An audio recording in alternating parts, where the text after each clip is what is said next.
Chère Marie-Eugénie et cher Nino, la vérité d'une femme, point d'interrogation. Une blague graveleuse aurait pu être mon point de départ.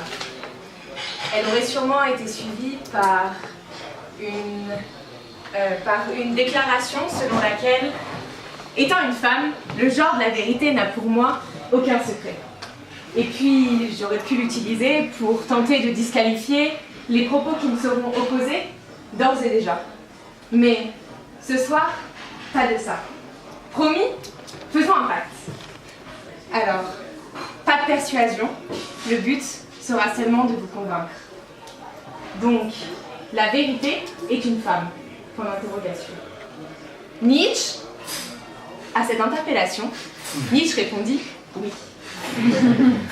Dans son poème, La sorcière, il déclama « La vérité, elle est femme, rien de mieux ».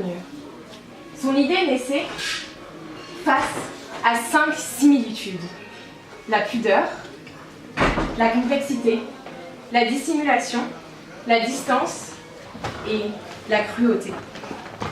La grammaire élémentaire étoffe également cette expression. Anne, pour marquer le féminin, quel déterminant utilise-t-on? Là.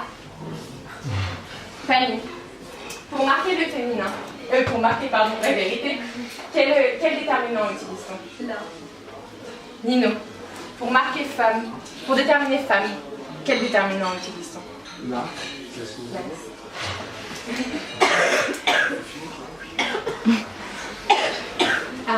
Ainsi, merci à tous les trois.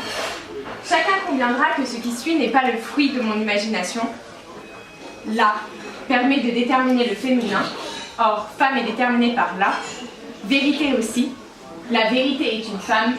C'est QFD. Avons-nous pour autant atteint la vérité? Non. S'interrompre ici reviendrait à ne traiter que la moitié du sujet. La vérité est une femme contient un point d'interrogation. Et je pense que être à l'affirmative, ce n'est pas simplement supprimer celui-ci. Ce n'est pas seulement faire cela, parce que, contrairement à un sujet simplement déclaratif, il y a justement ce point d'interrogation.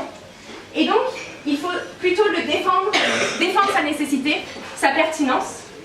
Et cela, pour que la question se pose en permanence. Donc, la vérité est-elle une femme? Oui, peut-être. L'est-elle tout le temps? Cela reste à déterminer. À vrai dire, il y a un livre que j'aime beaucoup. Un pays est en guerre depuis 300 ans contre celui de l'autre côté du rivage.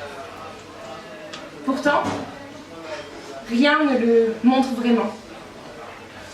Jusqu'à ce que le héros, sur son bateau, parte à l'aventure et soit à portée de canon de son ennemi. Est-ce que il est si simple alors de caractériser la vérité? L'animosité était-elle un mensonge avant que cette personne, ce héros, aille constater de lui-même la réalité du combat armé? Rien ne le contredisait. Dorénavant, tout le confirme. Dans son esprit, la guerre n'était que possibilité et non vérité. Elle restait malgré tout réalité, du fait de sa potentialité. Il nous est impossible de trancher définitivement ce qu'était la vérité, tant le temps l'a balai, et tant notre perception est à tout instant prise dans la bourrasque. Le temps passe, chaque instant n'est jamais le même. Il coule, nous coulons avec. La vérité d'il y a 2 siècles n'est pas la même que celle d'aujourd'hui. Les femmes, il y a 20 ans, ne vivaient pas dans les mêmes conditions et elles n'étaient pas définies de la même manière. La vérité, on la poursuit. On en est proche, on s'en écarte, éventuellement. Au final, on en est toujours éloigné, presque à 100 lieues, on tourne autour, mais on ne se demande jamais ce qu'est la vérité. La vérité est-elle un bateau? La vérité est-elle une femme? Eh bien oui, posons la question sans cesse. Oui, cher public, cher jouteur, chère jouteuse Amélie. La vérité est-elle une femme? C'est une question que je vous pose vraiment. La vérité est-elle une femme? Et je veux qu'à cet instant vous me répondiez, la vérité est-elle une femme? Que ne percevez-vous pas un problème dans cette question, comme une contradiction interne, qui fait que cette question ne peut pas avoir de sens? Pour nous aider, je vais utiliser une échelle. C'est une échelle qui va en bas du concret, en haut l'abstrait. En bas, il y a le concret. Par exemple, un stylo ou une planche, c'est quelque chose de concret. En haut, il y a l'abstrait, comme la pacification des relations internationales au XXe siècle. Ou encore l'émergence du sentiment de citoyenneté en France après la Révolution. Tout cela sont des choses plutôt abstraites. Maintenant, déterminons. La vérité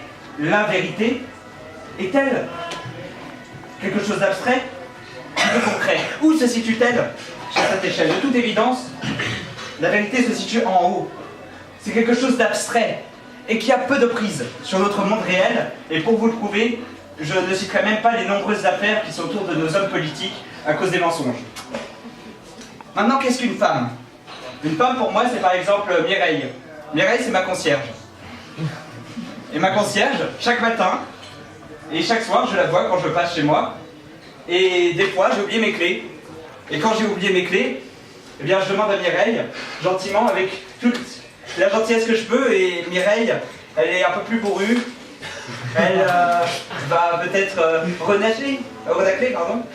Et finalement, elle va se retourner, aller vers ce tableau où elle tient toutes les clés et me donner le double des miennes, d'une main ferme. Et bien cela, cette histoire, c'est quelque chose de concret. Une femme, c'est quelque chose de concret. Voilà ce que je voulais dire. Donc la vérité, c'est ici, sur l'échelle, et une femme, c'est ici, sur l'échelle. De l'abstrait au concret. Maintenant, je vais venir au problème en soi. Le problème, c'est qu'on ne peut pas dire d'une grande idée abstraite que cette grande idée abstraite est quelque chose de concret. Parfois, on peut dire le contraire. Et encore une fois, je vais m'aider d'un exemple pour l'expliciter. Mireille, ma concierge, pour moi, c'est donc, lorsque j'ai oublié mes clés, c'est un moyen d'ouvrir ma porte. En dernier recours, je suis désolé d'utiliser, mais c'est ainsi. Et pourtant, est-ce que le moyen d'ouvrir une porte, c'est Mireille, une femme? Est-ce que pour tout le monde, le moyen d'ouvrir une porte, c'est Mireille, une femme? Non, parce qu'elle aurait beaucoup trop de travail, et déjà, elle en a beaucoup, alors je ne veux pas qu'elle en ait autant. Bien. Donc, plutôt que la question, la vérité est-elle une femme en particulier, il faudrait peut-être comprendre cette question comme la vérité est-elle la femme en général, ou la vérité est-elle une idée de la femme, ou des choses comme cela.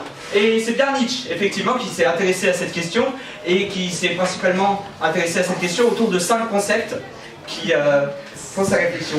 Ces 5 concepts, je vais les redire, bien qu'ils aient déjà été cités par ma merveilleuse contradicteuse. Il y a donc la femme qui, à l'instar de la vérité, est complexe. C'est-à-dire qu'elle est inséparable de son double masculin. Elle est cruelle. Parce qu'il y a une innocente fermeté et une innocente spontanéité en elle. Elle est distante. Et on ne la voit pas vraiment. Elle est comme une lointaine apparence rêvée, selon Nietzsche. Elle est dissimulatrice, par intelligence ou par bêtise. Et elle est pudique, en partie voilée. Voilà ce que nous révèle ce grand philosophe. Je ne ferai pas l'affront de vous dire, cher public, qu'il s'agit là de qualificatifs à caractère sexiste et qui sont presque tous péjoratifs, complexes, cruels, distantes, dissimulatrices, pudiques. Ce que je vais vous dire, en revanche, c'est qu'on peut dire exactement le contraire de la vérité, et je vais vous le prouver. La vérité serait complexe. J'affirme au contraire qu'elle est simple, et que la vérité, une fois qu'on la connaît, est évidente, et que la même cause peut avoir plusieurs effets, et que donc la vérité est linéaire. La vérité serait cruelle. J'affirme au contraire qu'elle est douce, parce que la vérité peut amener au pardon. La vérité serait distante. J'affirme au contraire qu'elle est proche, parce que la vérité est là où on regarde, et il ne faut pas s'abandonner au complotisme. La vérité serait dissimulatrice, J'affirme au contraire qu'elle est révélatrice. Et qu'une fois que l'on connaît la vérité, on comprend mieux le monde qui nous entoure. La vérité serait pudique. Eh bien, au contraire, selon moi, la vérité est crue. La vérité va même souvent se révéler sans qu'on l'ait appelée à se révéler d'elle-même. Et c'est ainsi qu'elle fait sens. Et donc, que faut-il retenir de tout ça? Il faut retenir que comparaison n'est pas raison. Et surtout, lorsqu'on m'a mis des grands concepts comme l'idée de la femme, ou la vérité à qui on peut faire dire tout, et son contraire, très aisément. Il faut retenir qu'un philosophe bicentenaire n'est pas toujours en adéquation avec notre réalité et que ses fantasmes n'ont plus prise aujourd'hui. Il faut retenir que la vérité, c'est tout simplement l'adéquation du discours avec la réalité. Et ce n'est rien d'autre que cela. Il ne s'agit pas d'un fantasme, il ne s'agit pas de transformer cette vérité, il ne s'agit pas de décrire la vérité comme une métaphore grandiose, ou grandiloquente, ou fantasmagorique. Et donc, si la vérité est une femme, est une phrase qui paraît étrange à l'oreille, c'est tout simplement parce que cette phrase n'est pas vraie. Parce que cette phrase ne reflète pas la réalité.